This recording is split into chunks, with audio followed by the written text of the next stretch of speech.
Gold, trusted gold buyers. మీరు తాకట్టు పెట్టిన బంగారాన్ని విడిపించి ఈ రోజు ఉన్న మార్కెట్ ధరకు కొనబడను.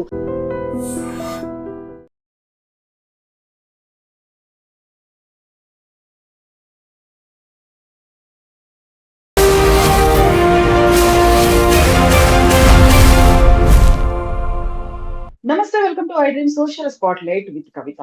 ప్రధానమంత్రి నరేంద్ర మోదీ ఇప్పుడు 3 దేశాల పర్యటనలో ఉన్నారు. అందులో కీలకమైనటువంటి భాగస్వామ్య ఒప్పందాలని కుదుర్చుకోబోతున్నారు. వెరీ రీసెంట్ గా సీషెల్స్ లో పర్యటించి వచ్చిన తర్వాత బోల్డ్ అని ఆరోపణలు, విమర్శలు కూడా వచ్చాయి. 15 లక్షల జనాభా కూడా లేనటువంటి దేశానికి భారతదేశ ప్రధానమంత్రి ఎందుకు వెళ్లారు, వచ్చినటువంటి ఒప్పందం ఏంటి, అందులో కూడా గౌరవ పురస్కారాల్ని ఏఐతో క్రియేట్ చేసి ఇచ్చారా, అందులో నిజమెంత, బోల్డ్ అని ఆరోపణలు, విమర్శలు వస్తున్నాయి. ఇందులో స్వయంగా పాకిస్తాన్ నుంచి కూడా మంత్రులే దీని మీద బహిరంగంగా వ్యాఖ్యలు చేయడం. ఓవరాల్ గా విదేశీ పర్యటన వల్ల మనకు వస్తున్నటువంటి లాభం ఎంత? మనతో పాటుగా ఉన్నారు జియో పొలిటికల్ ఎక్స్పర్ట్ గిరిధర్ మామిడి గారు. గిరిధర్ గారు, నమస్కారం అండి. నమస్తే అమ్మా. నమస్తే. ఇప్పుడు మనం మాట్లాడుకుంటున్నటువంటి సమయానికి ప్రధానమంత్రి నరేంద్ర మోదీ ఇండోనేషియా పర్యటనలో ఉన్నారు. ఆ తర్వాత ఆస్ట్రేలియా వెళ్తారు, నెక్స్ట్ న్యూజిలాండ్ వెళ్తారు. ఈ పర్యటనలో విపరీతంగా ఈ మధ్య కాలంలో చేస్తున్నారు. గతంలో ఇంతలా పర్యటించలేదు. దీనికంటే ముందు సీషెల్స్ కి వెళ్ళినప్పుడు Guardian of the blue ocean అనేటువంటి ఒక పురస్కారంతో కూడా సత్కరించారు. సీషెల్స్ కి అసలు ఎందుకు వెళ్ళారు? 15 లక్షల జనాభా కూడా లేదు. అక్కడికి మన ప్రధానమంత్రి వెళ్ళాల్సి, స్వయంగా తనే వెళ్ళి పర్యటించి వెళ్ళి రావాల్సిన అవసరం ఏముంది? ఇందాక నువ్వు అన్నావు కదమ్మా, పాకిస్తానీ మంత్రులు కూడా దీన్ని కామెంట్ చేస్తున్నారని. పాకిస్తానీ మంత్రులు కామెంట్ చేశారంటే అది మనకి బ్యాడ్జ్ ఆఫ్ ఆనర్ కింద తీసుకున్నారు. అంటే వాళ్ళకి ఎక్కడో వాళ్ళకి దెబ్బ తగిలింది, నొప్పి వేసింది అని అర్థం చేస్తారు. కాబట్టి మోదీ గారి పర్యటన మనం గతంలో కూడా చర్చించుకున్నాం. యూరోపియన్ టూర్ లో కూడా మీరు అడిగారు ప్రశ్నలు. సో ఆయన స్వలాభం కోసం వెళ్ళాడు. ఆయనకేమి కుటుంబం లేదు, ఆయనకేమి స్వలాభం ఆపేక్ష ఏమీ లేదు. అది అంత చిన్న దేశమైనటువంటి సీషెల్స్ కి ఎందుకు వెళ్ళారు? మన రక్షణకు, భారతదేశ రక్షణ కోసం చాలా కీలకం సీషెల్స్. ఇది అర్థం చేసుకోవాలి. మనకు చైనా చేస్తున్న బెల్ట్ అండ్ రోడ్ ఇనిషియేటివ్ కానీ, స్ట్రింగ్ ఆఫ్ పర్ల్స్ గురించి ఇది కానీ, దాని గురించి అందరూ చర్చిస్తారు. వాళ్ళేమో చిబోటిలో వాళ్ళ నేవల్ బేస్ ఉందని, వాదర్ లో వాళ్ళ బేస్ ఉందని, హమ్మన్ తోటాని 99 ఏళ్ల లీజ్ తీసుకున్నారని, మన భారతదేశాన్ని మొత్తం చుట్టుముడుతున్నారని, రేపు బంగ్లాదేశ్ లో కూడా వాళ్ళకేదో చట్టగ్రామ్ లో ఏదో ఒక భర్తీ ఇవ్వబోతున్నారని, ఇవన్నీ చర్చిస్తారు అందరూ. కానీ భారతదేశం ఏం చేస్తుందని ఎందుకు చర్చించారు వీళ్ళు? మనకు ఒమాన్ లో డుకామ్ పోర్ట్ అని ఉంది. డుకామ్ పోర్ట్ మనకు వాళ్ళు ఇచ్చారు. అంటే దాంట్లో మన నేవీ షిప్లు ఏ ఉన్నాయి, అక్కడ వెళ్ళొచ్చు. అక్కడ వెళ్ళి వాళ్ళు దానికి మళ్ళీ రీప్లెనిషింగ్ అంటారు కదా, అంటే వాళ్ళకు ఆహారం కానీ, నీళ్లు కానీ, లేదా మందులు కానీ అవన్నీ మళ్ళీ అయిపోతే కానీ మళ్ళీ ఫ్రెష్ గా దాన్ని నింపుకొని మళ్ళీ వెళ్ళొచ్చు అక్కడి నుంచి. లేదా ఎవరైనా క్షతగాత్రులు అయితేనో, ఏదైనా రోగాలు వస్తేనో అక్కడ మనకు వాళ్ళు దిగి వాళ్ళు అక్కడ చికిత్స చేసుకొని మళ్ళీ షిప్ ఎక్కచ్చు. కాబట్టి పోర్ట్ కాల్ అది మనకు వాళ్ళ అధికారం ఇచ్చారు. అలాగే సీషెల్స్ లో మన మిలిటరీ అటాచెస్ ఉన్నారు. చైనా అక్కడ వచ్చి బాగా వేయకుండా మనం అక్కడ ఆల్రెడీ దాన్ని మన అధీనంలో ఉంచుకున్నాము. అందుకనే ప్రధానమంత్రి గారు వెళ్ళారు. మనకు కోవిడ్ వచ్చినప్పుడు ప్రపంచవ్యాప్తంగా అన్ని దేశాలు వ్యాక్సిన్లు వేసుకుంటే సీషెల్స్ మొట్టమొదటి దేశం 100% వ్యాక్సినేషన్ ఇచ్చారు. చిన్న దేశం, వాళ్ళ జనాభా చాలా తక్కువ కాబట్టి ఈజీగా 100% సాధించవచ్చు. 100% వ్యాక్సినేషన్ ఇచ్చిన దేశం. వాళ్ళని వ్యాక్సిన్లు ఇచ్చండి. ప్రపంచంలో ఎవరి దగ్గర వ్యాక్సిన్లు చాలా, అమెరికా వాళ్ళైతే ఎవరికి వ్యాక్సిన్లు ఇవ్వలేదు. మనం కూడా అప్పుడు చాలా చూసి ఆచితూచి వ్యవహరించాం. మన దగ్గర కూడా మనకే సరిపోలేదు, మనం మెల్లిగా కొన్ని దేశాలకు ఇచ్చాం. కానీ చైనా ఎక్సెసివ్ ప్రొడక్షన్ చేసి వీళ్ళకి ఇటువంటి దేశాలకన్నీ ఇచ్చింది. కాబట్టి ఈ దేశంలో 100% వ్యాక్సినేషన్ చైనీస్ వ్యాక్సిన్స్ తో వ్యాక్సినేషన్ చేసుకోగలిగారు. ఏమైంది? రెండో దఫా కరోనా సెకండ్ వేవ్ వచ్చేసరికి ఇవన్నీ నాసిరకమైనటువంటి వ్యాక్సిన్ అని తెలిసిపోయింది. గణనీయంగా వాళ్ళ జనాభా చాలా మంది చనిపోయారు. సో దాంతో చైనా యొక్క మైత్రి అన్నది ఎంత దారుణమో వాళ్ళు అర్థం చేసుకున్నారు సీషెల్స్. కాబట్టి చైనా మళ్ళీ అక్కడెక్కడ బాగా వేస్తుందో అని చెప్పి మనం అప్పటి నుంచి కూడా సీషెల్స్ మీద చాలా ఇన్వెస్ట్ చేశాం. సీషెల్స్ చైనా హస్తగతం కాకుండా చాలా కష్టపడ్డాం. అందుకనే మోదీ గారే వెళ్ళారంటే దాన్ని అర్థం చేసుకోవచ్చు ఎంత సీరియస్ గా తీసుకుంటాం. అది మనకు అవసరం. ఇండియన్ ఓషన్ రీజన్ లో చైనా యొక్క ఎంట్రీ మనం సహించము. ఇండియన్ ఓషన్ రీజన్ లో ఆల్రెడీ హంపన్ తోటలో వచ్చి కూర్చున్నారు. 99 ఏళ్ల లీజ్ తీసుకున్నారు. అఫ్ కోర్స్ అది మిలిటరీ కాదు, only civilian port. Civilian port కూడా వాళ్ళ రీసెర్చ్ వెసల్స్ వస్తున్నాయి, చైనా రీసెర్చ్ వెసల్స్ వస్తున్నాయి. మనం ఏం చేసాము దాని కౌంటర్ మెషర్ గా హమ్మన్ తోటలో ఉన్నటువంటి ఎయిర్పోర్ట్ మనం తీసుకున్నాం. ఎయిర్పోర్ట్ లో ఒక్క ఫ్లైట్ రాదు. ఆ మన హంబంతోట పోర్ట్ లో ఒక షిప్ రాదు. కానీ ఇది ఒక గేమ్, మనకు చైనాకు జరుగుతున్నటువంటి గేమ్ ఇది. వాళ్ళు పోర్ట్ వాళ్ళ అధీనంలో పెట్టుకుంటే ఎయిర్పోర్ట్ మన అధీనంలో. కాబట్టి అక్కడ ఏమొచ్చినా మన శాటిలైట్స్, మన రెడార్స్ దాన్ని వాచ్ చేస్తుంది. అలాగే మనకు సీషెల్స్ కూడా మన రెడార్స్ కానీ, మన లిసనింగ్ పోస్ట్ అంటారు, మన దగ్గర ఎలక్ట్రానిక్ ఇవన్నీ ఎక్విప్మెంట్ పెట్టుకున్నాం. చైనీస్ సబ్మరీన్స్ కానీ, చైనీస్ షిప్పులు కానీ ఏ పెడుతున్నా వాటన్నిటి కూడా ట్రాక్ చేస్తున్నాం. కాబట్టి మన దేశ రక్షణ కోసం సీషెల్స్ చాలా ముఖ్యం.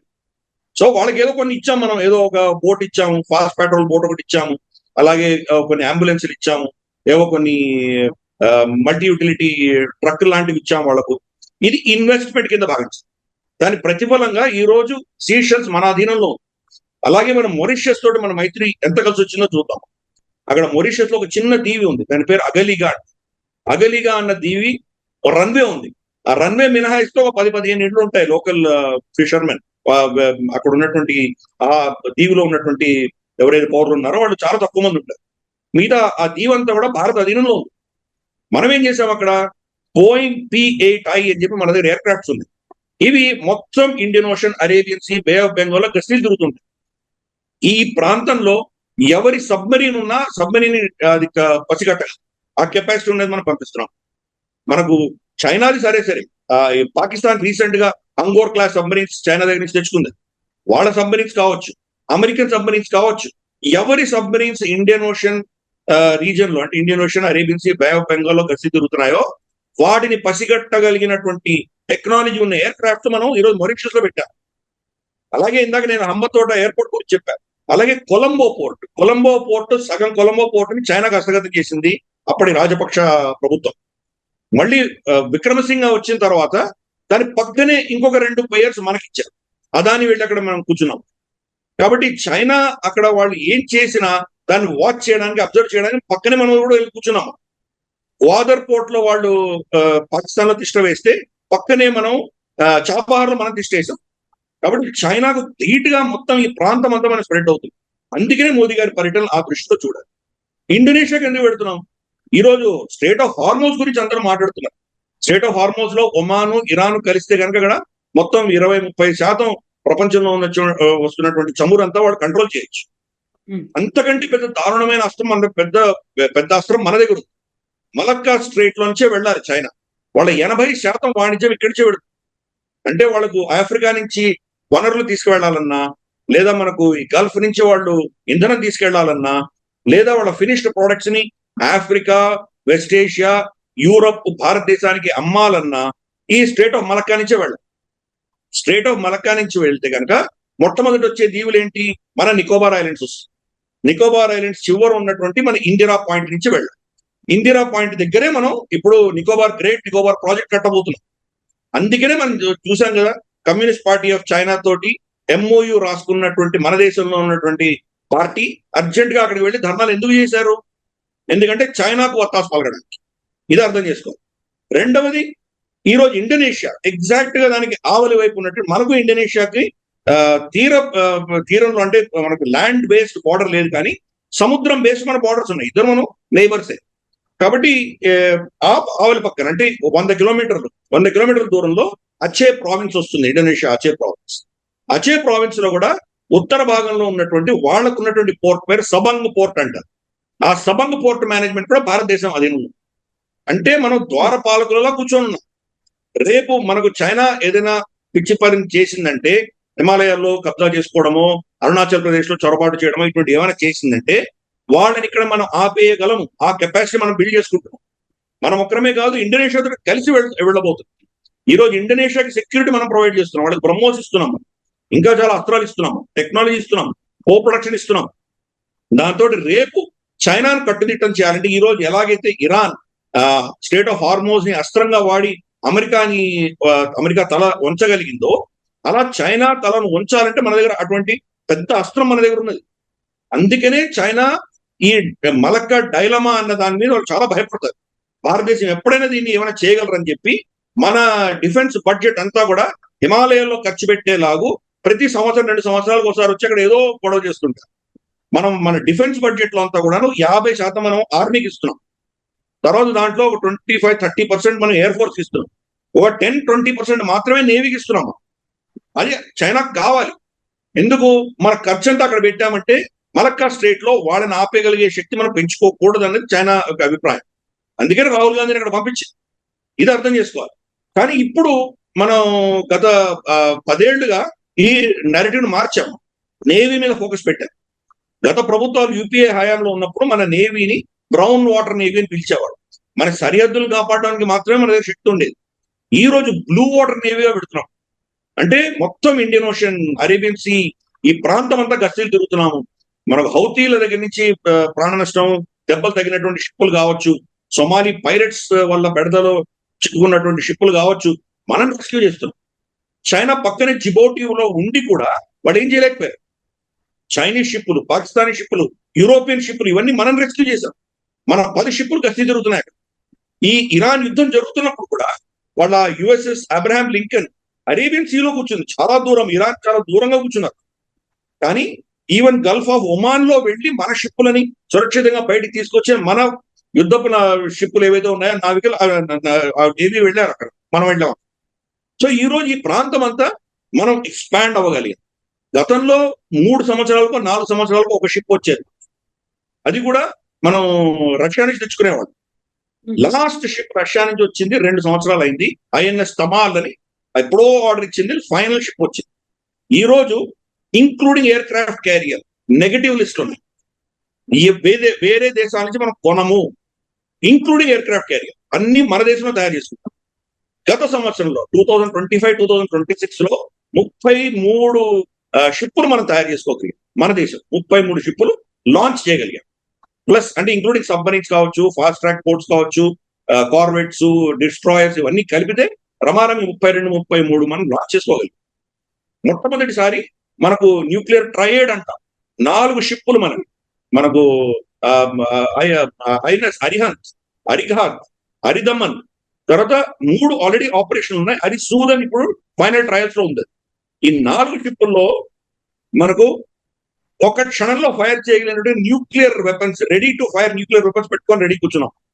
కాబట్టి మన శత్రువుల్ని ఎలా కంటైన్ చేయాలో మనకు సముద్రం గుండానే మనకు ఆ శక్తి వస్తుంది. అందుకని మోదీ గారి పర్యటన ఈ యాంగిల్ లో మనం అర్థం చేసుకోవాలి. ఆయన ఎందుకు సీషెల్స్కి వెళ్ళారు? అంత చిన్న దేశాన్ని ఆయన వెళ్ళవలసిన అవసరమే లేదు. ఎందుకు వెళ్ళారంటే ఇది, ఎందుకంటే సీషెల్స్ లో మన ఫుట్ హోల్డ్ ఉందంటే అక్కడ చైనా రాకూడదు. చైనా మనం రాకుండా చేయాలంటే అక్కడ వాళ్ళతో అంత రిచ్ మనకు ఉండాలి, అంతటి మైత్రి మనకు ఉండాలి వాళ్ళతో. అందుకోసం మోదీ గారు అక్కడికి వెళ్ళారు. ఇండోనేషియా కూడా గతంలో చైనా సతాయించి, ఆసియాన్ దేశాలన్నీ కూడాను చైనాతో అనుసంధానమే ఉంది. వాళ్ళ 50-60% వాళ్ళ వ్యాపారాలన్నీ కూడా మనకు చైనాతోటే ఉన్నాయి వాళ్ళకి, ఆసియాన్ దేశాలు. కానీ ఈ దేశాలన్నింటినీ చైనా బెదిరిస్తుంది. 9 లైన్ అంటోంది. సరిహద్దు లేనటువంటి ఇండోనేషియా మీద కూడా వాళ్ళు ఇటువంటి దుశ్చర్యలు చేశారు. వాళ్ళ ఎయిర్ క్రాఫ్ట్స్ వచ్చినాయి, వీళ్ళ ఎయిర్ స్పేస్ ను వైలేట్ చేసి, వీళ్ళు F-16 స్క్రాంబుల్ చేసి వాళ్ళని అక్కడికి తరిమేవలసి వచ్చింది. కాబట్టి రేపు తైవాన్ ని కబళించిన తర్వాత, ఫిలిప్పైన్స్ ని కబళించిన తర్వాత నెక్స్ట్ ఇండోనేషియా మీద పడతారని ఇండోనేషియాకు తెలుసు. అందుకనే భారతదేశంతో వాడు మైత్రి పెట్టుకుంటారు. ఇంకా చాలా కీలకమైన కారణం ఏంటంటే అమెరికా వాళ్ళు ఈ ప్రాంతం నుంచి క్రమేపీ విత్డ్రా అవుతున్నారు. వాళ్ళకి దీని మీద పెద్దగా ఇంట్రెస్ట్ లేదు. మన్రో ట్రంప్ డాక్ట్రిన్ అని కొత్తగా తీసుకొచ్చారు. డిసెంబర్లో దాన్ని ఆవిష్కరించారు. దాని ప్రకారం ఓన్లీ అమెరికాతో మా ఫోకస్ ఉంటుంది అని చెప్పారు. అందుకని నికోలస్ మడోరోని ఎత్తుకోపోవడం, అలాగే మనకు కొలంబియాలో ఇప్పుడు వచ్చినటువంటి నేత ఎవరైతే ఉన్నారో అధినేత, అతను డొనాల్డ్ ట్రంప్ ఎండార్స్ వ్యక్తి, అతను వచ్చాడు. జావియర్ మిలే ఎనివే అతని మిత్రుడు. ఒక బ్రాజిల్ ఒక్కటి వాళ్ళకు వ్యతిరేకంగా ఉంది. కాబట్టి బ్రాజిల్ మీద 50% టారిఫ్ వేయడం, ఇవన్నీ కూడా చూస్తున్నాం మనం. ఫస్ట్ దాని మీద ఫోకస్ పెడుతున్నాం. క్రమేపీ యూరోప్ నుంచి విడ్డ్రా అవడము, తర్వాత మనకు వెస్ట్ ఏషియా నుంచి విడ్డ్రా అవడము, అలాగే ఇక్కడ సోకాల్డ్ ఇండో పెసిఫిక్ నుంచి వాళ్ళు దాన్ని విడ్డ్రా అవడం, ఇవన్నీ చూస్తున్నాము. ఒక వాక్యూమ్ వచ్చిందంటే దాన్ని ఎవరో వచ్చి ఫిల్ చేయాలి. వాక్యూమ్ అంటే ఎప్పుడూ ఉండదు. కాబట్టి అక్కడ ఎవరో వచ్చి దాన్ని నింపుతారు. ఎవరు వాళ్ళు? చైనా వచ్చి నింపకుండా మనం పెడతాం. అందుకనే మోదీ గారు గతంలో మనకు పపువా న్యూగినీకి వెళ్ళారు. పపువా న్యూగినీకి వెళితే కనుక వాళ్ళకి ఆల్రెడీ అమెరికాతో ఒప్పందం ఉంది, వాళ్ళకి డిఫెన్స్ ప్యాక్ట్ ఉంది. అయినా మనం వెళ్ళినప్పుడు మనం చూసాం, వాళ్ళ ప్రధానమంత్రి మోదీ గారికి పాదాభివందనం చేశారు అక్కడ ఎయిర్పోర్ట్ లోనే. అంటే మనం ఈ ప్రాంతం అంతా కూడాను నెట్ సెక్యూరిటీ ప్రొవైడర్ గా మనం ఎదుగుతున్నాం. అదే అర్థం చేసుకోవాలి. బ్లూ వాటర్ నేవీ ఎక్స్పాండ్ అవుతున్నాం. ఈ రోజు వియట్నాం కి మనము ఐఎన్ఎస్ కిర్పాన్ అన్న ఒక షిప్ ని బహుకరించాము. మన నేవీ ఆసియాన్ నేవీస్ తోటి యుద్ధ విన్యాసాలు చేస్తున్నాయి. మనం పోర్ట్ కాల్ మీద పెడుతున్నాం మనం. సారీ, మనకు ఇండోనేషియా, ఫిలిప్పైన్స్, మనకు మలేషియా, తర్వాత మనకు థాయిలాండ్, తర్వాత బ్రూనాయ్, ఈ ప్రాంతాలన్నీ కలిసి తిరుగుతున్నాం. అలాగే మన షిప్పులు తరచూ ఆస్ట్రేలియా కూడా పెడుతుంది. సో ఇవన్నీ కూడా ఏంటంటే కనుక అమెరికా ఎక్కడి నుంచి విత్డ్రా అవుతుందో ఆ ప్రాంతాల్ని మళ్ళీ ఇంకో చైనా లాంటి ఒక రాక్షసీ శక్తి రాకుండా మనం దాన్ని వాళ్ళకు సెక్యూరిటీ ప్రొవైడ్ చేసే దిశగా మనం ఎదుగుతున్నాం. అందుకని మోదీ గారు వెళ్లేదానికంటే ముందరే మనకు జయశంకర్ గారి పర్యటనలు కావచ్చు, ఇతరత్ర మనకు చాలా స్థాయిలో ఇవన్నీ కూడా జరుగుతున్నాయి. ఇన్ఫాక్ట్ మనకి ఈవెన్ ఈస్ట్ ఆఫ్రికాలో కూడా జయశంకర్ గారు వెళ్ళి అక్కడ ఐఐటి చెన్నై ఒక బ్రాంచ్ అక్కడ ఈస్ట్ ఆఫ్రికాలో పెట్టారు. అక్కడ ఇనాగ్రేషన్ కి వెళ్ళారు. మనకు మొజాంబిక్ కానీ, కెనియా కానీ, ఈ ప్రాంతం అంతా కూడాను డిఫెన్స్ పరంగా మనమే వాళ్ళని చూసుకుంటాం. కాబట్టి ఇది అర్థం చేసుకోవాలి. ఆఫ్రికాలో కూడా ఈరోజు చైనా అందరికి అప్పులు ఇచ్చి అప్పుల ఊబిలో వాళ్ళని దింపారు. కానీ చైనాకు ప్రత్యామ్నాయం ఏముంది అక్కడ?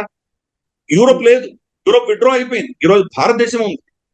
జాపనీస్ ఇన్వెస్ట్మెంట్స్, భారతదేశం యొక్క మనకున్నటువంటి కెపాసిటీ, ఈ రెండే ఈరోజు చైనాని కొద్దో గొప్ప అక్కడ ఆఫ్రికాలో ఛాలెంజ్ చేయగలుగుతుంది. వాళ్ళకి ప్రత్యామ్నాయం అంటే భారతదేశం. మన ఎయిర్టెల్, జియోలో అక్కడ ఎన్ని దేశాల్లోనూ ఇవే పనిచేస్తుంది.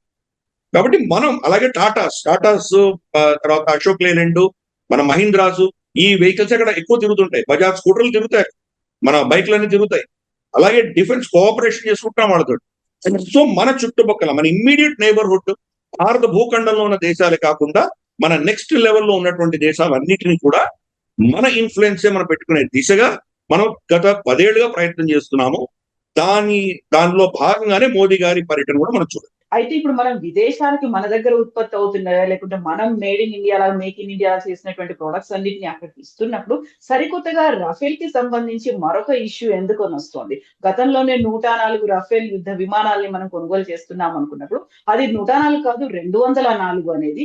అది కూడా 2030 వరకు కొన్ని వస్తాయి, 2040 వరకు ఈ 204 అనేవి వస్తాయి. ఇమ్మీడియట్ యూజ్ మనకు లేదు. ఆ తర్వాత చైనా విపరీతమైనటువంటి 6th జనరేషన్ ఫైటర్ జెట్లను తయారు చేసుకున్నప్పుడు పాతకాలపు రఫేల్ ని, అది ఇంకా ఇప్పటికీ మోడిఫికేషన్ జరగలేదు, డెవలప్మెంట్ జరగలేదు, అలాంటి దాన్ని తెచ్చుకొని 15 ఏళ్ల తర్వాత వాటిని ఉపయోగించుకుంటాము అంటే లాభం ఏంటి? మనల్ని మించి డిఫెన్స్ ఎక్విప్మెంట్ శత్రు దేశాలు రూపొందించుకుంటున్నప్పుడు అనేటువంటి ఒక విమర్శ కూడా కనిపిస్తోంది కదా.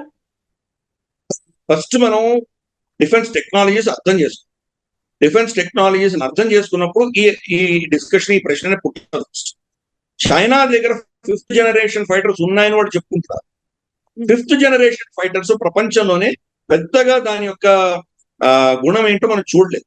Even world's most advanced 5th generation fighter ఏంటిది? F-35. ఈరోజు F-35 పరిస్థితి ఏంటో చూసాం. మన దేశంలో వచ్చేది కనీసం అంటే ఒక 2-3 నెలలు ఇక్కడ మనం పార్క్ చేసుకొని కూర్చున్నారు. ఎయిర్పోర్ట్ లో ఉండింది, పెట్టేసారు. తిరువనంతపురం ఎయిర్పోర్ట్ కూడా పెట్టుకున్నారు. సో అది ఆ పరిస్థితి. అలాగే వాళ్ళు 2-3 ఎయిర్ క్రాఫ్ట్స్ ని ఇరానే షూట్ డౌన్ చేసింది అని చెప్తున్నారు. అంటే వాళ్ళు కూలిపోకపోయి ఉండొచ్చు, కానీ దెబ్బలు తగిలేదానికి మళ్ళీ వెళ్ళి దాన్ని మళ్ళీ యుద్ధంలో పార్టిసిపేట్ చేయకుండా పక్కకు తీసేయాల్సిన పరిస్థితి. అలాగే వాళ్ళకు ఈవెన్ అమెరికా డెజర్ట్స్ కూడా క్రాష్ అయినాయి. అది అంత మోస్ట్ అడ్వాన్స్ ఎయిర్ క్రాఫ్ట్ ఆ పరిస్థితి అయితే చైనా JF-35 దాని పరిస్థితి ఏంటో అర్థం చేసుకోవచ్చు. మనం మాజీ ఎయిర్ ఫోర్స్ చీఫ్ ఆయన ఒక కాన్ఫరెన్స్ వెళ్ళినప్పుడు మనకు ఉన్నటువంటి ఒక సీక్రెట్ ఆయన చెప్పారు. ఆయన ఏం చెప్పారంటే, మేము JF-35 ని, JF-20 ని మేము లాక్ చేశాము అని. లాక్ చేయడం అన్నది ఇది నేను చెప్పట్లేదు, చైనీస్ సోర్సెస్, అంటే చైనా డిసిడెంట్స్ అంటారు కదా, చైనా నుంచి విదేశాలకు వెళ్ళిపోయినటువంటి వాళ్ళు తైవాన్ లో కానీ అమెరికాలో కానీ ఉన్నటువంటి చైనా పౌరులు చేసిన వీడియోస్ నుంచి నేను చెప్తున్నాను. లాకింగ్ అంటే ఏంటంటే ఒక ఘటన వాళ్ళు కోట్ చేశారు. షీ జిన్పింగ్ టిబెట్ లో JF-20 లో ఆయన గస్తీలు తిరిగినంతసేపు ఆయనకు సౌండ్ విపరీతంగా అక్కడ ఏదో ఒక సౌండ్ వచ్చింది. కింది దీని తర్వాత అడిగారంటే ఎందుకు ఇంత సౌండ్ ఉంది, దీన్ని సౌండ్ మేనేజ్ చేయలేరా మీరు అంటే, వాళ్ళు చెప్పారంట our aircraft is been locked అన్న. లాక్డ్ అంటే మన రెడార్ వాళ్ళని పసిగట్టి దానికి మనం రెడార్ బీమ్ కొడుతోంది అంటే కనుక బటన్ నొక్కితే కనుక మనం మిసైల్ ఫైర్ చేయొచ్చు. అదొక్కటే తక్కువ. బటన్ ఫైర్ చేయనంత వరకు దాన్ని ట్రాక్ చేస్తున్నాం. అంటే వాడు ఎటు వెళ్ళినా ఈ బీమ్ అలాగే పెడుతుంది. దాన్ని లాకింగ్ అంటారు. లాకింగ్ అంటే కీస్ పెట్టి లాక్ చేయడం కాదు, రెడార్ సిగ్నేచర్ తోటి దాన్ని పసిగట్టడు. మనం చూసాం, ఈ వీడియో చూస్తుంటాం, ఒక స్క్వేర్ లో మధ్యలో పెడుతుంటే కనుక అది దాని ఒక టార్గెట్ లో పెట్టినట్టు ఉంటుంది. దాన్ని లాకింగ్ అంట. ఎలక్ట్రానిక్ లాకింగ్ చేశాం. లాకింగ్ చేయగానే వాళ్ళకు డిఫెన్సివ్ టెక్నాలజీ ఉంటుంది. ఇమ్మీడియట్ గా వార్నింగ్ ఇస్తుంది పైలట్. ఏదో ఒక రెడార్ సిగ్నల్ మనల్ని లాక్ చేసింది, మనల్ని కనుక్కుంది అని చెప్తుంది. అందుకనే వాడికి వార్నింగ్ ఇస్తుంది లోపల, ఆ సౌండ్ కొడుతుంది. షీ జిన్పింగ్ చాలా కోపంతో చాలా మంది సీనియర్ ఆఫీసర్ని డిస్మిస్ చేసినట్టు తెలుస్తుంది తర్వాత. కాబట్టి వాళ్ళ టెక్నాలజీ ఏంటో మనకు తెలుసు. చైనా ఏం చేస్తుందంటే నంబర్ గేమ్ ఆడుతుంది. కాబట్టి దాన్ని కౌంటర్ చేయడానికి మనకు కావాల్సిన మన దగ్గర ఉన్నాయి. ప్లస్ రఫాయల్ అన్నది మనకు దాంట్లో మనకు 6th జనరేషన్ 5th జనరేషన్ అక్కర్లేదు. ఈరోజు 6th జనరేషన్ ఎయిర్క్రాఫ్ట్ ఎవరి దగ్గర కూడా లేదు, ప్రపంచంలో ఎవరి దగ్గర లేదు, అమెరికా దగ్గర కూడా లేదు. చైనా క్లెయిమ్ చేస్తే వాళ్ళు ఏం జనరేషన్ క్లెయిమ్ చేసినా వాళ్ళు ఏమైనా ఆపలేవాళ్ళు. ఎందుకంటే ఒక్కటి కూడా ఏ యుద్ధంలో కూడా గెలిచినటువంటి దాఖలాలు లేవు. వాళ్ళ ఫస్ట్ యుద్ధం వాళ్ళ ఎయిర్ క్రాఫ్ట్స్ ఆపరేషన్ సింధూర్లోనే ఫేస్ చేశారు. JF-10C కావచ్చు, JF-17 కావచ్చు, రెండింటిని మనం షూట్ డౌన్ చేయగలిగాం. కాబట్టి వాళ్ళకంటూ అందుకనే రఫాల్స్ కూలగొట్టామని ఎందుకు ఈ నెరేటివ్ వాళ్ళు తీసుకొచ్చారంటే కనుక ఫ్రెంచ్ టెక్నాలజీ కంటే చైనీస్ టెక్నాలజీ సుపీరియర్ చూపించుకోవడానికి చేశారు. చెంగుడు ఎప్పుడైతే మనకు ఫైనల్ గా వాళ్ళు ఎంత దాచినా కానీ ప్రపంచంలో తెలిసిపోతుంది కదా, చాలా మంది ఎక్స్పర్ట్స్ ఉన్నారు. ప్లస్ రఫైలే చెప్పేసింది, మనకు అసాల్ట్ చెప్పేసింది ఏమీ పోలేదు, వీళ్ళు అన్ని సురక్షితంగా ఉన్నాయని చెప్పారు. రీసెంట్ గా వారం క్రితం మనం టెండర్ కూడా ఇష్యూ చేశాం, మనం 36 రఫైల్స్ కి. కాబట్టి ఇమ్మీడియట్ గా చెంగుడు ఎయిర్ క్రాఫ్ట్ కార్పొరేషన్ ఏదైతే ఉందో దాని షేర్ మార్కెట్ పడిపోయింది. అంతవరకు దాన్ని ఇదంతా షేర్ మార్కెట్ గేమ్ ఇదంతా కూడా. ఇనిషియల్ గా డసాల్ట్ ఒక వాళ్ళ ఆర్డర్ బుక్ ని తగ్గించి మేమే వాళ్ళకంటే గొప్ప అని చూపించుకునే ప్రయత్నం చేశారు ఒక నెల 2 నెలలు. తర్వాత ప్రపంచానికి అంతా తెలిసిపోయిన తర్వాత చెంగుడు షేర్స్ పడిపోయినాయి, డసాల్ట్ షేర్స్ పెరిగినాయి. బయటికి ఎవరు చెప్పట్లేదు కానీ ఇదే నడుస్తున్నారు. డొనాల్డ్ ట్రంప్ కూడా 5 విమానాలు పడిపోయాయి, 10 విమానాలు పడిపోయాయి, ప్రతి ఒక్కసారి కొత్త నంబర్ చెప్తాడు కదా. ఏ విమానం పడిపోయో చెప్పలేదు, భారతదేశంలో పడ్డాయని చెప్పలేదు, లేదా పాకిస్తాన్ పడ్డాయని చెప్పలేదు. పడిన పాకిస్తాన్ మన ఎయిర్ ఫోర్స్ చీఫ్ మళ్ళీ ఒక 3-4 నెలల క్రితం ఆయన చెప్పారు, కనీసం అంటే ఒక 10 ఎయిర్ క్రాఫ్ట్ మనం షూట్ డౌన్ చేసామని చెప్పాం. అంటే కన్ఫర్మ్ మనకు ఉన్నటువంటి ఇన్ఫర్మేషన్ ప్రకారం అంతకంటే ఎక్కువ ఎంతో డ్యామేజ్ అయ్యో మనకు తెలియదు. బొలారి ఎయిర్ బేస్ మనం కొట్టినప్పుడు F-16 లోపల పార్క్ చేస్తుంది, మనకు ఆకాశం నుంచి కనిపిస్తుంది, వాళ్ళ AWACS కనిపిస్తుంది. కానీ అంత పెద్ద ఎత్తున విస్ఫోటం అయినప్పుడు చుట్టుపక్కల ఉన్న F-16 దాన్ని కూడా దెబ్బతింది. అందుకనే అమెరికా ఆల్మోస్ట్ $500 మిలియన్ వాటి రిపేర్ కి అదనంగా బడ్జెట్ ఇచ్చింది. ఎందుకు అంత ఇవ్వాల్సి వచ్చింది? సో ఇవి అర్థం చేసుకోవాలి. చైనీస్ నంబర్ గేమ్ ఆడతారు, వాళ్ళ దగ్గర ఉండొచ్చు, కొత్త టెక్నాలజీ తెచ్చుకొని ఉండొచ్చు. కానీ మనకు ఉన్నటువంటి ఈ జుగాడ్ టెక్నాలజీ అద్భుతం. రఫైల్ వాళ్ళ ప్రొడక్షన్ లైన్ ఇప్పుడు లేదు. ఇప్పుడు మనకు 114 కావాలంటే రేపు పొద్దున ఇవ్వలేరు వాళ్ళు. ఇప్పుడు మనం ఆర్డర్ ఇచ్చినామంటే దానికి ఇంజిన్ తయారు చేయడానికి సమయం పడుతుంది. ఈరోజు GE మనకు నెలకు ఒకటి కూడా ఇవ్వలేకపోతుంది. ఇంజిన్ అన్నది ఎయిర్ క్రాఫ్ట్ ఇంజిన్ అనేది చాలా కాంప్లికేటెడ్ టెక్నాలజీ. కాబట్టి వాటి తయారు చేయాలంటే సమయం పడుతుంది. అది మనం 114 ఆర్డర్ ఇస్తున్నాం, అవి కూడా ఇంకా ఆర్డర్ ఇవ్వలేదు. ఎందుకు? వాళ్ళకు మనకు కొన్ని ఇష్యూస్ లో మనం విభేదాలు ఉన్నాయి. ముఖ్యంగా విభేదం ఎక్కడ వచ్చిందంటే కనుక వాళ్ళు సోర్స్ కోడ్ ఇవ్వట్లేదు. సోర్స్ కోడ్ ఎందుకు ఇవ్వట్లేదు? వాళ్ళు సోర్స్ కోడ్ ఇస్తే కనుక దీని నుంచి రష్యాకి లీక్ అవుతుందేమో అని భయం వాళ్ళకి. ఎందుకు? దీన్ని మళ్ళీ S-400 డిఫెన్స్ సిస్టమ్ కావచ్చు, మన దగ్గర ఉన్న సుకాయిల్ కావచ్చు, మిగ్గులు కావచ్చు, వీటితో అనుసంధానం చేస్తాం కదా. ఎందుకంటే ఒకరినొకరు మాట్లాడుకోకపోతే వీటిద్దరిలో మధ్యన షూట్ చేసుకుంటారు కదా. కాబట్టి అనుసంధానం చేసేటప్పుడు ఈ టెక్నాలజీ రష్యాకి లీక్ అవుతుందని వాళ్ళు మనకు సోర్స్ కోడ్ ఇవ్వట్లేదు. మనం ఏమంటున్నాము? మొత్తం సోర్స్ కోడ్ ఇవ్వకండి, కొన్ని లేయర్స్ అడుగుతున్నాం. ఈ లేయర్స్ ఇస్తే ఏమవుతుందంటే మన దేశంలో తయారు చేసినటువంటి అస్త్రాలని దాన్ని అనుసంధానం చేసుకోవడానికి ప్రతిసారి మనం ఫ్రాన్స్ వెళ్ళక్కర్లేదు. ఫర్ ఇన్స్టెన్స్ మనకు అస్త్రా MK1 ఈ రోజు ఆపరేషన్ లో ఉంది. అస్త్రా MK2 ఆల్రెడీ టెస్ట్ అయిపోయింది, ప్రొడక్షన్ లో ఉంది. అది ఆల్రెడీ ఒక మామూలు అస్త్రా MK1 కంటే కూడా ఒక 20-30 కిలోమీటర్లు ఇంకా ఎక్కువ కొట్టగలిగిన శక్తి దానికి ఆల్రెడీ ఉంది. అస్త్రా MK3 రీసెర్చ్ జరుగుతుంది. బహుశా ఈ సంవత్సరమో వచ్చే సంవత్సరమో అది కూడా ఫైనల్ ఫేజ్ అయిపోతుంది. అంటే 2027లో దాని ప్రొడక్షన్కి వస్తుంది. అప్పుడు మళ్ళీ దాన్ని అనుసంధానం చేయడానికి మనం ఫ్రాన్స్ దగ్గరికి వెళ్ళాలా? అలాగే బ్రహ్మోస్ ని అనుసంధానం చేసుకోగలరు. బ్రహ్మోస్ లో కొత్త NG అని వస్తాం, న్యూ జనరేషన్ బ్రహ్మోస్ వస్తాం. ఇప్పుడున్నటువంటి బ్రహ్మోస్ 3 టన్నుల బరువు అయితే బ్రహ్మోస్ NG 1.2 టన్నులు మాత్రమే ఉండబోతుంది. సన్నగా చాలా తక్కువ స్పేస్ ఉంటుంది, దానికి వెయిట్ తక్కువ ఉంటుంది. కానీ ఇప్పుడున్నటువంటి బ్రహ్మోస్ ఎంత ఎఫెక్టివ్ ఉందో అంతే ఎఫెక్టివ్ గా కొట్టగలదు. సో దాని వెయిట్ తగ్గించాము, దాని ఇంధనం తగ్గించాము, బాంబ్ కెపాసిటీ తగ్గించాము, దాని స్పీడ్ పెంచాము, చాలా చేశాము. దీని అనుసంధానం చేయడం మళ్ళీ ఫ్రాన్స్ కి ఈ ఇబ్బందులు ఉన్నాయి. కాబట్టి మాకు ఏదైతే లేయర్ ఉందో, ఎక్కడైతే మేము మా అస్త్రాలను దాంట్లో లాకింగ్ చేసుకునేటువంటి టెక్నాలజీ ఉంది, అది మాకు ఇవ్వండి అని అడుగుతుంది. వాళ్ళు అక్కడ భయపడుతున్నారు. అందుకని ఈ రోజు దాకా మనం ఆర్డర్ ఇవ్వలేదు. ఇంత లోపల మనకు రష్యా ఆఫర్ ఇచ్చింది, SU-57E మేము ఇస్తామన్నారు. SU-57E 5th జనరేషన్ కూడా కాదు, వాళ్ళు క్లెయిమ్ చేస్తున్నారని కాదు, దాన్ని డిటెక్ట్ చేయొచ్చు, దాన్ని మనకి ఇబ్బందులు ఉన్నాయి. కానీ మనకు అత్యవసర పరిస్థితుల్లో అది కూడా కొన్న ఆశ్చర్యపడతాయి. కాబట్టి 2-3 ప్లాట్ఫామ్స్ మనం తీసుకుంటాం. తేజస్ GE ఇంజన్స్ వచ్చేంత వరకు ఇది డిలే అవుతుంది. ఇది మనకు SU-57E కూడా మనం ఆర్డర్ ఈ సంవత్సరంలో ఎప్పుడో నిర్ణయం తీసుకుంటాం దాని గురించి. అలాగే మనం రఫైల్స్ రాబోతున్నాయి. ఇవిలా ఉండగా ఇంజన్స్ లో కూడా మనం ఆల్టర్నేట్స్ చూసుకుంటున్నాం, GE ఆల్టర్నేట్ చూసుకుంటున్నాం. మన కావేరీ ఇంజన్ కూడా first time after burner 75 to 80 kN thrust success అయింది. టెస్టింగ్ అవుతుంది ఈ సంవత్సరం. ఫస్ట్ టెస్ట్ మనకు ఆగస్ట్ సెప్టెంబర్ లో మనకు మన దేశంలో అవుతుంది. తర్వాత అక్టోబర్ లోనో ఎప్పుడో నవంబర్ లోనో రష్యాలో టెస్ట్ అవుతుంది. సో ఇది మన చేతికి వచ్చే తేజస్ మీద పెట్టి టెస్ట్ చేయడానికి కనీసం 2 సంవత్సరాలు పడుతుంది. సో కావేరీ పరిస్థితి అలా ఉంది. తర్వాత GE మనకు ఆఫర్ ఇచ్చింది 120 kN ఉన్నటువంటి థ్రస్ట్ ఉన్నటువంటి ఇంజిన్. భారతదేశము మనకు రోల్స్ రాయ్స్ వీళ్ళిద్దరూ కలిసి మనం జాయింట్ గా దాన్ని రీసెర్చ్ చేద్దాము, దాని IP ఇంటలెక్చువల్ ప్రాపర్టీ కూడా భారతదేశంలోనే పెట్టుకోండి మీరు, మేము ఓన్లీ ప్రాఫిట్ షేర్ తీసుకుంటామని చెప్పి వాళ్ళు ఒప్పుకున్నారు. ఎవరు? Rolls Royce. అలాగే సఫ్రాన్ ఏ ఇంజిన్ అయితే మన రఫైల్ లో ఉంటుందో వాళ్ళు HAL కలిసి ఒక జాయింట్ వెంచర్ పెట్టి రీసెర్చ్ చేస్తున్నారు. తేజస్ మామూలుగా ఎయిర్ క్రాఫ్ట్ తయారు చేసినప్పుడు ఏమవుతుందంటే ముందు ఇంజిన్ డిసైడ్ అవుతుంది, ఇంజిన్ ఆధారంగా ఫ్రేమ్ ని డిజైన్ చేస్తారు.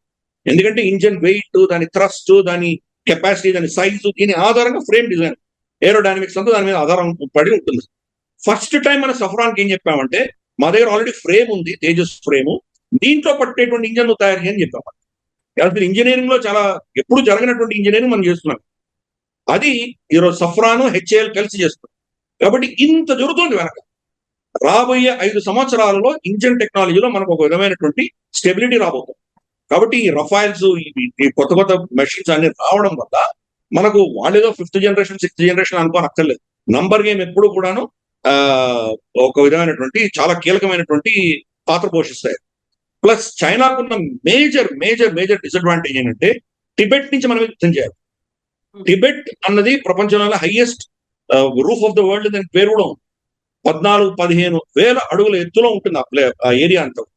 మనిషి ఎలాగైతే ఆ ప్రాంతాలు పెడితే మనకు ఆక్సిజన్ లేక మనం ఇబ్బంది పడతామో, ఇప్పుడు లదాఖ్ వెళ్ళామంటే 2 రోజులు 3 రోజులు మీరు రూమ్ లో కూర్చోవాలి, మీరు బయటికి రావడానికి వీల్లేదు, అక్లమేటైజ్ అయిన తర్వాత బయటికి రావాలి. మనిషికి ఎలాగో మనకు మన ఎయిర్ క్రాఫ్ట్స్ కూడా అదే పరిస్థితి, ఇంజన్లకి మోటార్లు కూడా అదే పరిస్థితి. ఆక్సిజన్ తక్కువ ఉంటుంది కదా, దానికి ఆక్సిజన్ పీల్చుకునే కదా అది లోపల ఇంధనం కాలాలి, అది సో తక్కువ ఉంటుంది. కాబట్టి దానికి థ్రస్ట్, దాని కెపాసిటీ తక్కువ ఉంటుంది. మన మీద యుద్ధం చేయాలంటే వాళ్ళకి 2 ఆప్షన్స్ ఉన్నాయి.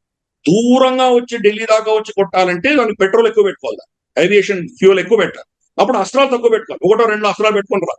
లేదు ఎక్కువ అస్త్రాలు మన మీద ప్రయోగం చేయాలంటే ఇంధనం తక్కువ పెట్టుకోవాలి, ఫ్యూయల్ తక్కువ పెట్టుకుని రా.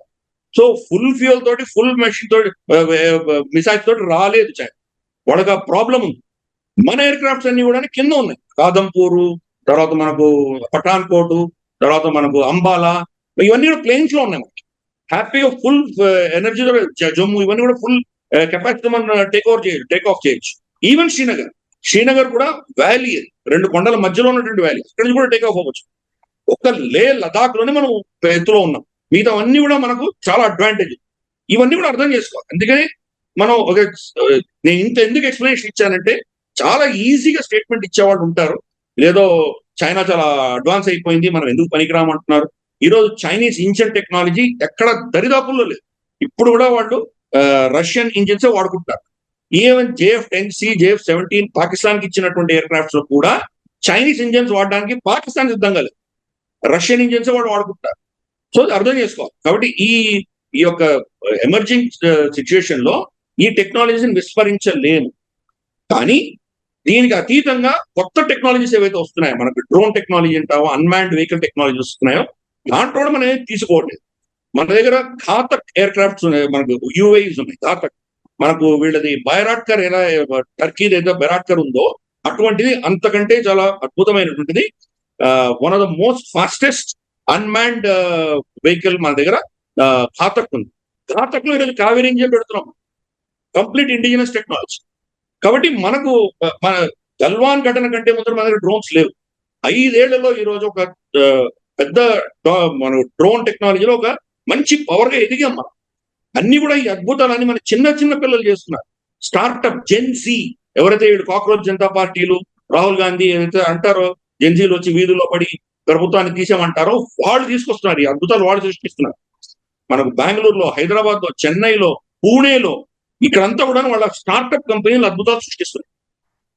డ్రోన్స్ కావచ్చు, స్వామ్ డ్రోన్స్ కావచ్చు, ఎఫ్పివి డ్రోన్స్ కావచ్చు, వింగ్డ్ డ్రోన్స్, తర్వాత anti drone systems, soft kill, hard kill, తర్వాత డైరెక్టెడ్ ఎనర్జీ వెపన్స్ అంటే లేజర్ లాంటివి, ఎన్ని టెక్నాలజీస్ తీసుకొస్తున్నారు మన పిల్లలు. సో మన దేశం గత 5-6 సంవత్సరాలుగా ఒక నెక్స్ట్ జనరేషన్ వెళ్ళిపోయాం మన డిఫెన్స్ అంతా కూడా. ఎస్, మిగతా దేశాలకు పోల్చి చూస్తే మనం చాలా వెనకబడుతుంది. కానీ 50 ఏళ్ల రావణ కాష్టం తొందరగా ఆరిపోతుందా, చల్లారిపోతుందా? అవదు కదా, సమయం పడుతుంది. ప్లస్ ఈ టెక్నాలజీస్ అన్ని కూడా సమయంతో కూడినటువంటి, సమయం పట్టేవి. కావేరి గత 30 ఏళ్ళుగా మనం దాన్ని చేస్తున్నాం, ఇంతవరకు దానికి గుణం చూడట్లేదు. ఇప్పుడు దానికి మెల్లిమెల్లిగా దాని యొక్క రిజల్ట్ చూస్తున్నాం. ఇంకొక 5-6 ఏళ్ళు పడుతుంది. 5-6 ఏళ్ళ తర్వాత మనకు దాని మీద ఫుల్ పట్టు వస్తుంది. సో ఇది లాంగ్ టర్మ్ స్ట్రాటజీస్. అప్పుడు యూపీఏ హయాంలో 10 సంవత్సరాల్లో వాళ్ళు కానీ ఇన్వెస్ట్ చేస్తుంటే ఈ రోజు ఇంత మనం సఫర్ అయి ఉండేవాళ్ళం కాదు. ఏకే యాంటనీ స్వయం చెప్పాడు, పార్లమెంట్ సాక్షిగా చెప్పాడు ఆయన, డిఫెన్స్ మినిస్టర్ ఏమన్నాడు? 2 అంశాలు చెప్పాడు ఆయన. రఫైల్స్ ఎందుకు కొనట్లేదు? మా దగ్గర పైసలు లేవన్నాడు. 2, మీరు సరిహద్దుల్లో ఎందుకు ఇన్ఫ్రాస్ట్రక్చర్ కట్టట్లేదు అంటే కనుక మేము రోడ్లు వేస్తే ఆ రోడ్లు వాడుకొని చైనా లోపలికి వచ్చేస్తుంది కాబట్టి మేము వెయ్యము, ఇది మా పాలసీ అన్నాడు. సో ఇది అర్థం చేసుకోవాలి. కాబట్టి దాన్ని 2 రివర్స్ చేసి గత 30-40 సంవత్సరాలుగా లేని ఇన్ఫ్రాస్ట్రక్చర్ మీరు డెవలప్ చేస్తున్నాము. టనల్స్ కట్టుకుంటున్నాము, మనకు హైవేస్ కడుతున్నాము, బ్రిడ్జ్లు కడుతున్నాము, ఏమేం చేస్తున్నాం మనం. చైనాతో పోల్చి చూస్తే మనం ఎక్కడ లేకపోవచ్చు. బట్ మన 10 ఏళ్ల క్రితం మనకు ఉన్నటువంటి పరిస్థితి, ఈ రోజు పరిస్థితి చూసామంటే కనీసం ఒక 10 రెట్లు ఎక్కువ ఇన్ఫ్రాస్ట్రక్చర్ కట్టగలిగాం. ఇన్ఫాక్ట్ మనకు ఆ ప్రాంతంలో అంతా కూడాను సంవత్సరానికి 4-5 నెలలు ఎవరు పని చేయలేదు. కొరికే చలి, ఆక్సిజన్ ఉండదు. మనకు ఈ సెప్టెంబర్, అక్టోబర్ తర్వాత ఎవరు పని చేయలేదు. మళ్ళీ ఎప్పుడో మార్చ్, ఏప్రిల్ దాకా ఎవరు రాలేదు. అటువంటిది మన పిల్లలు జార్ఖండ్ నుంచి, ఛత్తీస్గఢ్ నుంచి గ్లౌజులు వేసుకుని చిన్న చిన్న పిల్లలు, 18-20 సంవత్సరాల పిల్లలు ఆ కొరికే చలిలో ఆక్సిజన్ లేకపోయినా కానీ కనీసం రోజుకి 2-3 షిఫ్ట్లో 4-4 గంటలు పని చేసేవాళ్ళు. రోడ్లు వేశారు మన వాళ్ళు, టనల్స్ వేశారు. ఈ రోజు షిమ్లా నుంచి లేక్ వెళ్ళవలసిన ఏకైక రోడ్డుని 3 ప్రత్యామ్నాయాలు తెచ్చుకున్నాము, ఆల్టర్నేట్స్ తెచ్చుకున్నాము. పదం నిమ్ముకి డైరెక్ట్ గా మనం రోడ్ వేసుకోగలిగాం.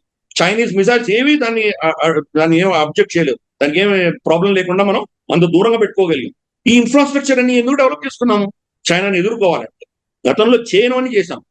కాబట్టి చాలా సింపుల్ స్టేట్మెంట్ ఇచ్చి చైనా మనకంటే టెక్నాలజీగా అడ్వాన్స్ అయిపోయిందనో అది వాళ్ళ ప్రొపగాండా. రీసెంట్ గా ఒక వీడియో రిలీజ్ చేశారు, దాంట్లో వాళ్ళ ఎయిర్ క్రాఫ్ట్ చాలా అద్భుతంగా ఒక మిసైల్ ఫైర్ చేస్తున్నది రిలీజ్ చేశారు. తర్వాత ఈవెన్ సోషల్ మీడియాలోనే ఫ్యాక్ట్ చెక్ చేసి ఇది తేజస్ ఫైర్ చేస్తోంది, అస్త్రా MK1 అనేది చూపించారు, ప్రూవ్ చేయగలిగారు. సో చైనా అంత ఫేక్ నేరేటివ్, దాన్ని మనం అంత పెద్ద సీరియస్ గా తీసుకోవాల్సిన అవసరం లేదు. కానీ పెద్ద దేశం, వాళ్ళ దగ్గర కెపాసిటీ చాలా ఉంది, నంబర్ గేమ్ ఉంది వాళ్ళ దగ్గర. మనం అప్రమత్తంగా ఉండాలి. కానీ వాళ్ళు ఎలా కౌంటర్ చేయాలో, మనకున్నటువంటి శక్తి, మనకున్నటువంటి బడ్జెట్స్, దీని దృష్ట్యా మనం ఎలా చేయాలనేది మనం మన సాయశక్తిలో ప్రయత్నం చేస్తున్నాం. కాబట్టి చైనా మనల్ని ఓడించలేదు. మనం చైనాను ఓడించకపోవచ్చు, కానీ చైనా మనల్ని ఏమి చేయకుండా మనం రక్షించుకునేంత కెపాసిటీ మనం బిల్డ్ చేసుకోవాలి. థ్యాంక్ యూ సో మచ్ అండి. బోల్డ్ అని డౌట్స్ కి క్లారిఫికేషన్ అనేది వచ్చింది, ఆన్సర్స్ అనేది వచ్చాయి. థ్యాంక్ యూ సో మచ్ అండి. Thank you.